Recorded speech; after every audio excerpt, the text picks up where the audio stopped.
In Surah An-Naas, just like in Surah Al-Falaq, Allah teaches us to seek His protection. But in this surah, instead of saying, I seek refuge with Allah, we are told to call upon Allah by three of His special names: Lord of all people, Rabb An-Nas, King of all people, Malik An-Nas, God of all people, Ilah An-Nas. These three names tell us that Allah is the one who takes care of people, rules over them, and is the only one worthy of worship. He has full power and control. He alone can protect us, and no one else has that power. In this surah, the word waswas al-khannas is used. Waswas means someone who keeps whispering bad thoughts, and khannas means someone who hides and comes back again and again. This shows that the devil, shaitan, doesn't just try once to lead us astray. He keeps coming back and tries over and over. The devil puts evil thoughts in people's hearts, sometimes directly in your own heart, and sometimes in the hearts of others against you, especially if you are calling others towards Allah. A person who is inviting others to the truth shouldn't get distracted by people who speak badly about him or create doubts in others' minds. He should keep asking Allah for protection and continue doing his good work. Fighting back or replying to every attack is not his job. Allah will deal with them. The problem with waswas, evil whispering, is that it's the starting point of sin.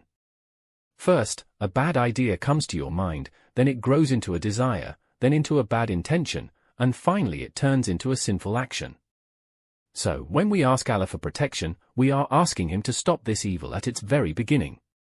There are many types of was. First, shaitan tries to make people disbelieve in Allah. If that fails, he tries to get them into wrong practices, bid'ah. If that doesn't work, he tempts them to commit small sins. If they avoid that too, he tries to make them lazy in spreading the truth. And if a person resists all of this, shaitan uses people, his party, to attack him, insult him, and try to make him angry, so he reacts and stops his good work. But the Quran tells us, if the shaitan tempts you, seek Allah's protection.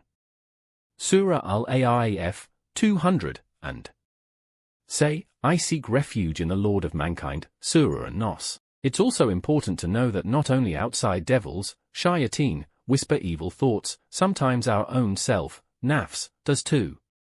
Our own desires and wrong thinking can mislead us. That's why the Prophet Muhammad said in a well-known sermon, we seek Allah's protection from the evil of our own souls. Some scholars believe that the word An-Nas, people, in the verse may include both humans and jinn. But by the Arabic language rules, Nos means humans, and jinn are hidden beings. However, the verse clearly tells us that whispering can come from both humans and jinn, because both can act like devils. The Quran also supports and says, we made for every prophet enemies devils from humans and jinn, in Surah Al-An'am, 112.